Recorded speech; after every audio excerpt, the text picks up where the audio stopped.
There are more than 20 million hectares of forest in New South Wales. They include large areas of forest on private properties and farms, a vast conservation network of more than 7 million hectares of forest protected in national parks, conservation areas and reserves, and a small area set aside for renewable timber production.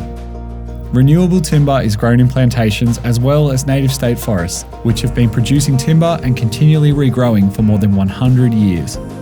Forestry Corporation has both plantations and native forests because they really complement each other. The plantations supply large volumes of high quality timber. Our native forests also supply a larger volume of timber overall, but over a much larger area, and produce a range of products that our plantations can't produce.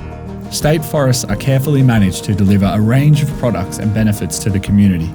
They are tourism drawcards with tens of thousands of kilometres of roads, tracks and trails for four-wheel driving, mountain and trail biking, horse riding, walking, campsites, picnic areas, lookouts and more.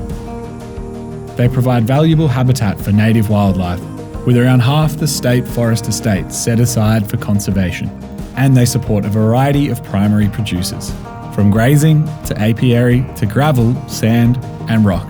Each year, around 1% of native state forests are harvested for renewable timber and regrown. These operations are meticulously planned in line with strict regulations developed by expert scientists to protect forest biodiversity, wildlife and waterways across the landscape. They also draw on detailed models looking more than 100 years into the future to set a sustainable level of timber production that ensures the forests continue to regrow for generations to come. I've been working in these forests in the Coffs Harbour area now for almost 30 years. For me to come out to the forest and see pretty much the same forest as I saw when I first arrived here 30 years ago, it still looks the same to me. Is encouraging, I guess, and it just does demonstrate the sustainability of the operation. Forestry Corporation of New South Wales is certified sustainable, growing renewable timber for today and regrowing our forests for the future.